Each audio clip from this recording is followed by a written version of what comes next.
what is up? So yesterday I showcased this build, and I thought I'm just gonna go ahead and run a couple of maps. I don't think I really gave you guys a lot of like gameplay when it comes to that, so I just want to show you guys how fast this build is actually melting the higher tier bosses. We're gonna run like a tier 14, 12, and 13. Sadly, right now I've already used up all my tier 15 maps. So I don't really have any, and I already used up all my tier 16 maps as well. So I ran them all. But I'm gonna show you like a regular kind of mapping way.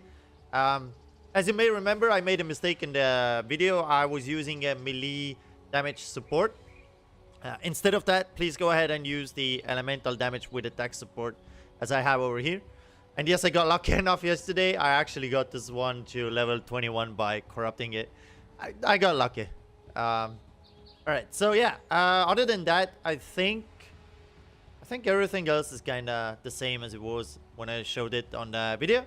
But I want to show you guys like how it actually works in a slightly higher tier map, okay?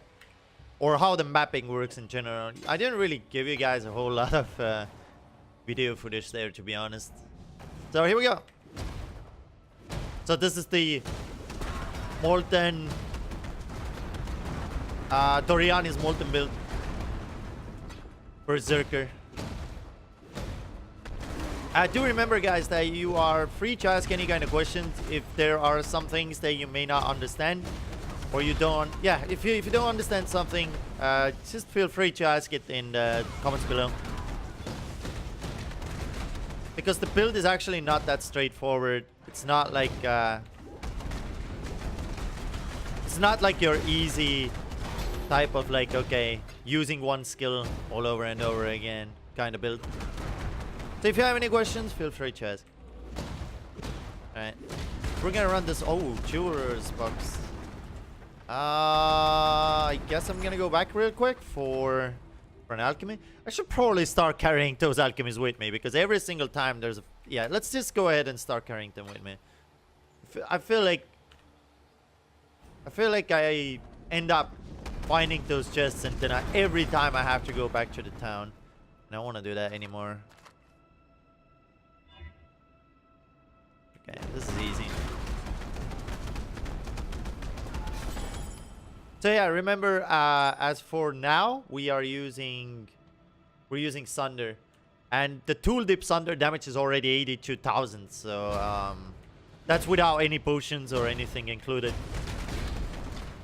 So even with the Sunder, you're already clearing those maps with ease, like so fast. And you'll probably realize it as well.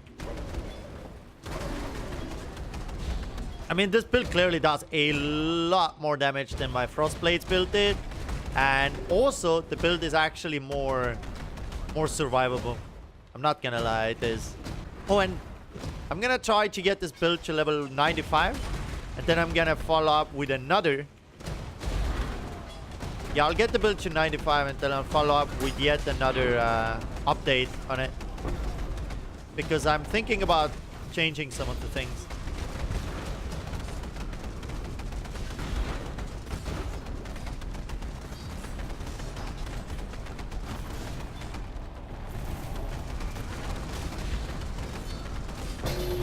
Alright. Put the Harbinger down. Alright. And off we go. It's gonna be the boss time in a moment. So yeah, I'm so sorry to you guys. I didn't really show a whole lot of footage yesterday. All I did was just show you one of the Minotaur runs that I had. That's it. That's all I really showed, so. Okay, again, all you gotta do is just switch to the Molten Strike for the boss. Alright, cast the Ancestor Protector, and here we go. See, remember guys, this boss has quite a lot of life, right? Well, had. I can draw like a comparison.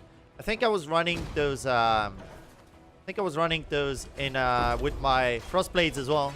And if you compare my Frostblades damage with this one, I mean, it's night and day. So yeah, this boss was pretty hard, right? Pretty difficult. Okay, so we're gonna go with the Scriptorium. I believe Scriptorium boss is actually pretty bad. But, well, let's just put it this way. I don't really care what the boss is because I'm gonna melt them anyway. Oh yeah, oh, okay, this may actually become pretty difficult. But let me just go ahead and do this Temporal Chains. We're gonna need to use the Temporal Chains in this one. She's gonna be teleporting around and moving. I need her to stand still so I can melt her. Again, as you may notice, like, clearing with the Sunder, we're not specting to Sunder with this build, right? We're not. But even with the Sunder damage, it's like clearing the maps or running the maps is easy peasy.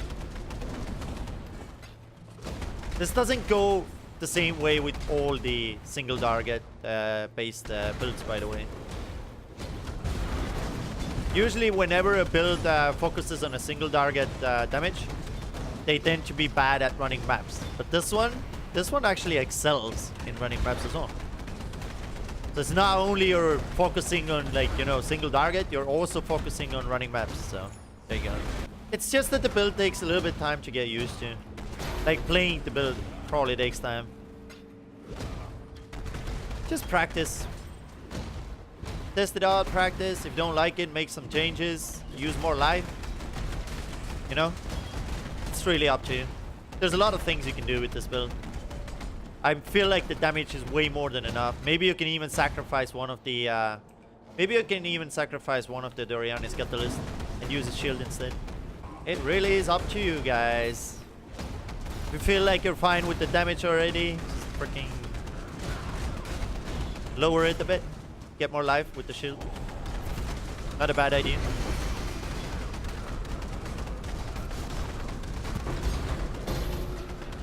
Alright.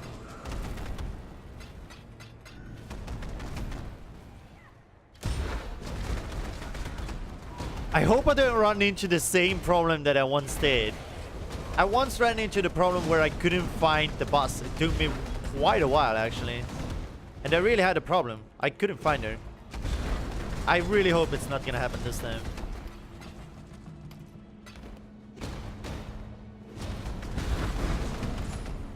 I really, really hope it's not gonna happen this time.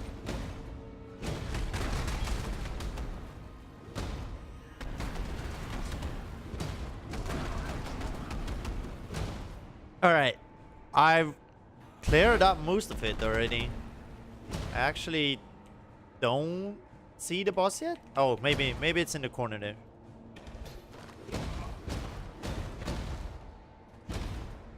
Maybe it's here? No. Ah, it seems I might actually run into the same problem that I did last time. I know it's a candle on the wall that you have to kind of use, so you open up the way to the boss. I know what I'm looking for. That doesn't make it any easier. Oh my god. Are we seriously gonna have the same issue that I had one time already? I bloody hope not. Maybe it's that room over there. I took something way unnecessary. Oh, I mean, she's here, right? Okay, so remember, I'm gonna be trying to use temporal chains here because she's gonna be teleporting around. It's gonna be slightly difficult to deal with this boss, I'm not gonna lie. Or maybe not. Never mind. Yep. Alright, got her. Alright, so that was well, as you may notice, I mean, the damage is pretty good. I'm so sorry that I didn't show you more footage yesterday. Also, I was using the wrong gem, so I lost quite a bit of damage there. This is actually worth chaos. Huh. Oh. And I got nearly a maximum roll. You know what? This could actually be worth money. I'm gonna put this away for now. Alright, so this is gonna be tier 14. Now this one will be the hardest of them. We all know Palace, right? We all know what the boss is at the end. Well, don't worry. he's gonna melt. So I picked these maps for the reason that I really wanted to show you guys the little bit harder maps. I didn't want to go with the typical, you know, the easier maps this time. My sole idea and goal was to prove the point that this build is absolutely great and well worth for you guys to try out. I also promised you guys that I would keep you updated with the changes that I do to this build. I will keep you updated, so I'll probably do like a video or two every now and then. Maybe if I get a little bit higher level or if I change some items out, which could happen. It really comes down to whether I feel if I'm doing enough damage already or not. It really comes down to that. Also, this map layout is a little bit shit, but we'll be fine. It actually is. It's a little bit... Not even a little. It's a pretty bad layout map. There's a lot of dead ends here. This is gonna be hard. Oh, that's the worst. Wow. Oh, I guess this is gonna take a little bit of time. Unlucky. Or never lucky. Alright. Let's just chill here for a moment. Nice little chill time. Right? You can take your time off. Chill for a second.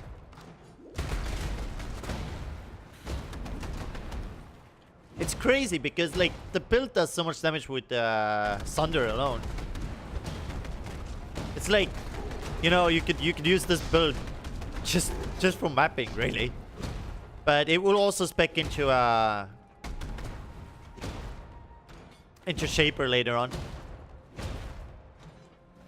It is a guaranteed Shaper viable build later.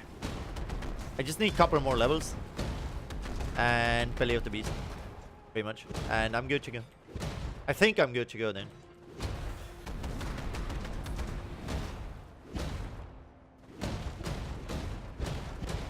Alright. So here's where we switch up. Boom. Make sure we got the elemental. We don't really need... I'll just overkill this dude. A little bit. Oh, yeah. Pretty difficult. Damn. Yeah, well, this guy didn't really stand a chance, did he? Damn.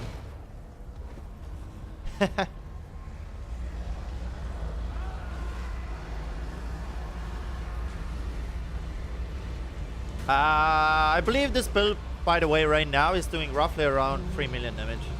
I think. 2.5 or 3. Oh, well, damn. I mean... that was pretty hard, man. I mean, if it took like 2 more seconds, I think I would have died maybe. Alright, so yeah, that's the video footage for you guys. Let me just go ahead back to town. Alright, so yeah, I didn't really show you guys the mapping part. So here's the mapping part, right? So pretty straightforward. There's nothing really hard in the build. All you gotta do is just switch out your Sunder every now and then. Again, let me just remind you this, that you can make a Sunder 4-link here. I just feel like I don't really have a problem switching it out. Like, it just takes me a second. And I do more damage with the Sunder. If I just switch it out, I do more damage. I clear things out faster. Yeah, so there's that. I promise you guys I'm going to keep you updated with the changes that I decide to do on this. I think I'm pretty soon going to make a Shaper run as well with it. I feel like the damage might actually be enough to kill Shaper with. It's just that I'm a little bit afraid that I need to get used to the mechanics at the Shaper. So I'm probably going to make a couple of test runs before I actually decide to record it. But yeah, guys, remember there was another thing actually that I wanted to say. Wait, what was it? Oh yeah, Ancestral Protector. I was using Ancestral War Chief before. That was a mistake. I'm sorry about it. I'm sure some of you in the video may have noticed that I was doing that mistake. You need to use Ancestral Protector, not the War Chief. War Chief doesn't give you any damage to your Molten Strike or to the balls. It does give you for the hits, but not to the balls themselves. So you need to be using Ancestral Protector. Alright guys, I want to thank you all for watching. So this was the map runs with this build. I hope you enjoyed it. Let me know what you think. Let me know what your thoughts are. Comment, like the video, and I will catch you in another one, guys. Bye bye. Now I picked this because it gives elemental damage. Because we convert all our physical damage to fire damage, we get a massive boost from this scepter. Because it gives over 100% in elemental damage, and also adds physical damage on top of it, and gives you some increased attack speed.